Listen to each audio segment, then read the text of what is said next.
System Design Part 4. This episode has 7 questions. For each question, take a moment to think through your own answer before I share a strong approach. Question 1. What is microservices architecture? Here's a strong way to approach it. Microservices architecture decomposes an application into independently deployable services around business capabilities. It improves team autonomy and scalability but adds complexity in networking, data consistency, and operations. Detailed interview explanation. Microservices architecture should be explained as a system design concept with clear trade-offs. Start by clarifying requirements, users, scale, latency, availability, consistency, data volume, security, compliance, and cost. Then explain components, data flow, failure modes, scaling strategy, and operations. Production example. A scalable system often includes clients, an API gateway or load balancer, stateless services, caches, queues or streams, databases, object storage, workers, observability, CI or CD, and security controls. For Kubernetes or MLOps platforms, add GitOps, policy enforcement, model registry, feature pipelines, autoscaling, and tenant isolation. Best practices to mention. Scale stateless services horizontally behind load balancers. Use caching, queues, partitioning, and replication for performance and resilience. Define consistency needs before choosing database and replication patterns. Reduce blast radius with isolation, rate limits, circuit breakers, and progressive rollout. Include observability, slows, disaster recovery, and cost governance. Common interview follow-ups. Expect questions about CAP theorem, cache invalidation, database sharding, queue back pressure, multi-region failover, idempotency, API versioning, rate limiting, and how you would operate the system after launch. Nice. Let's continue. Question 2. Explain monolith versus microservices. Here's a strong way to approach it. A monolith packages application logic into one deployable unit, which is simpler to develop and operate early. Microservices split functionality into services, enabling independent scaling and deployment but increasing distributed system complexity. Detailed interview explanation. Monolith versus microservices should be explained as a system design concept with clear trade-offs. Start by clarifying requirements, users, scale, latency, availability, consistency, data volume, security, compliance, and cost. Then explain components, data flow, failure modes, scaling strategy, and operations. Production example. A scalable system often includes clients, an API gateway or load balancer, stateless services, caches, queues or streams, databases, object storage, workers, observability, CI or CD, and security controls. For Kubernetes or MLOps platforms, add GitOps, policy enforcement, model registry, feature pipelines, autoscaling, and tenant isolation. Best practices to mention. Scale stateless services horizontally behind load balancers. Use caching, queues, partitioning, and replication for performance and resilience. Define consistency needs before choosing database and replication patterns. Reduce blast radius with isolation, rate limits, circuit breakers, and progressive rollout. Include observability, slows, disaster recovery, and cost governance. Common interview follow-ups. Expect questions about CAP theorem, cache invalidation, database sharding, queue back pressure, multi-region failover, idempotency, API versioning, rate limiting, and how you would operate the system after launch. Great. Moving on. Question 3. Explain service discovery. Here's a strong way to approach it. Service discovery lets clients find service instances dynamically. It is important in elastic environments where instances start, stop, and move frequently. Detailed interview explanation. Service discovery should be explained as a system design concept with clear trade-offs. Start by clarifying requirements, users, scale, latency, availability, consistency, data volume, security, compliance, and cost. Then explain components, data flow, failure modes, scaling strategy, and operations. Production example. A scalable system often includes clients, an API gateway or load balancer, stateless services, caches, queues or streams, databases, object storage, workers, observability, CI or CD, and security controls. For Kubernetes or MLOps platforms, add GitOps, policy enforcement, model registry, feature pipelines, autoscaling, and tenant isolation.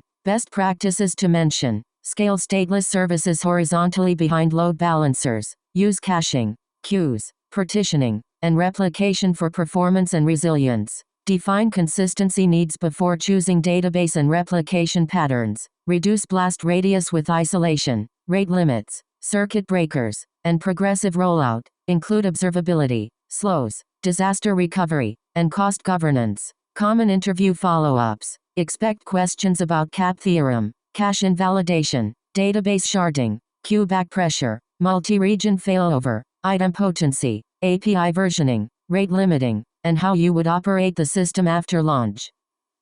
Alright, next question. Question 4. What is circuit breaker? Here's a strong way to approach it.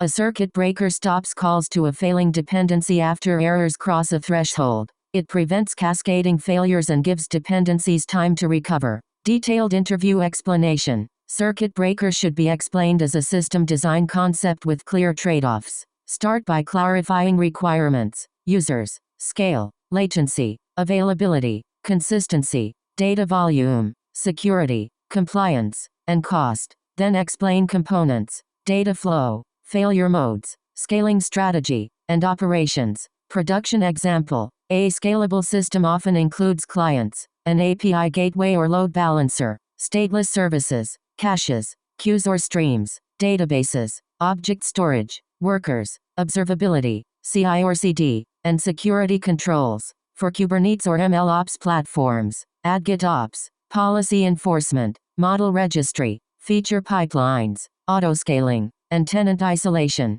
Best practices to mention: scale stateless services horizontally behind load balancers, use caching, queues, partitioning, and replication for performance and resilience. Define consistency needs before choosing database and replication patterns. Reduce blast radius with isolation, rate limits, circuit breakers, and progressive rollout. Include observability, slows, disaster recovery, and cost governance. Common interview follow-ups. Expect questions about CAP theorem, cache invalidation, database sharding, queue back pressure, multi-region failover, idempotency, API versioning, rate limiting, and how you would operate the system after launch. Let's keep going. Question 5. Explain retry mechanisms. Here's a strong way to approach it.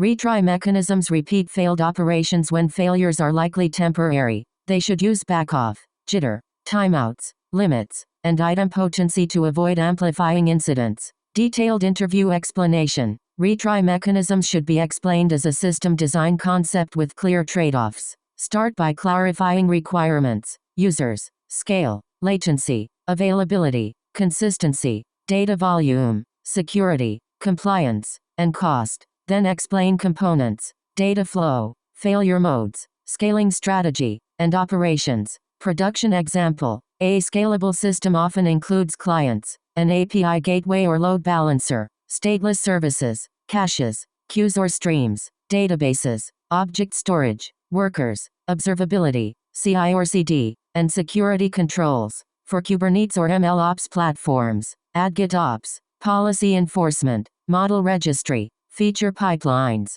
autoscaling, and tenant isolation. Best practices to mention: scale stateless services horizontally behind load balancers, use caching, queues, partitioning, and replication for performance and resilience. Define consistency needs before choosing database and replication patterns. Reduce blast radius with isolation, rate limits, circuit breakers, and progressive rollout. Include observability, slows, disaster recovery, and cost governance. Common interview follow-ups. Expect questions about CAP theorem, cache invalidation, database sharding, queue back pressure, multi-region failover, idempotency, API versioning, rate limiting, and how you would operate the system after launch.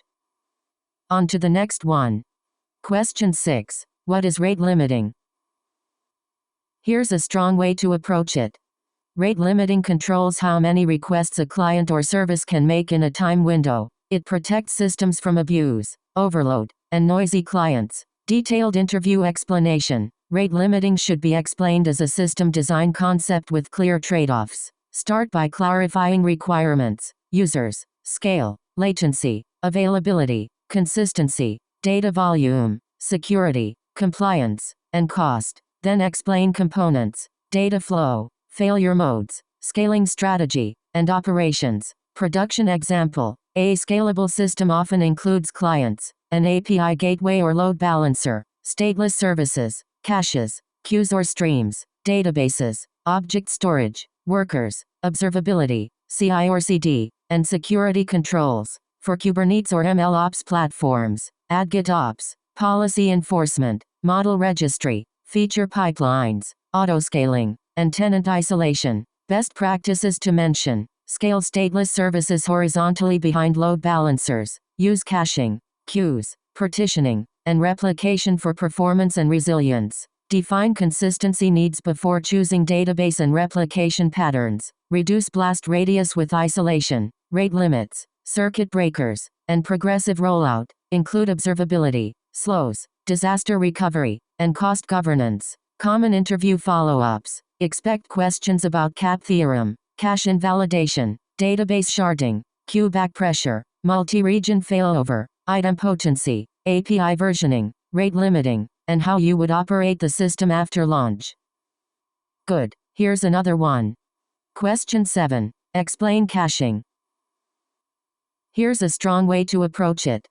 Caching stores frequently used data closer to the requester to reduce latency and backend load. Good caching needs invalidation strategy, TTLs, consistency expectations, and capacity planning. Detailed interview explanation. Caching should be explained as a system design concept with clear trade-offs. Start by clarifying requirements: users, scale, latency, availability, consistency, data volume, security, compliance, and cost. Then explain components, data flow, failure modes, scaling strategy, and operations. Production example. A scalable system often includes clients, an API gateway or load balancer, stateless services, caches, queues or streams, databases, object storage, workers, observability, CI or CD, and security controls. For Kubernetes or MLOps platforms, add GitOps, policy enforcement, model registry, feature pipelines,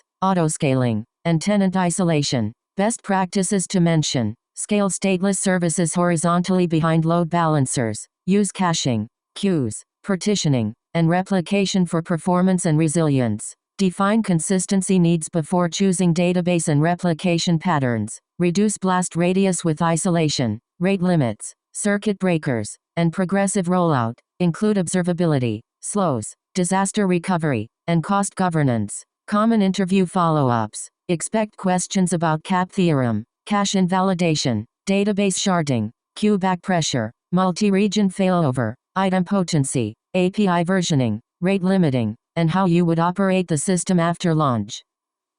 Nice. Let's continue. That wraps up this episode. Nice work practicing, and see you in the next one.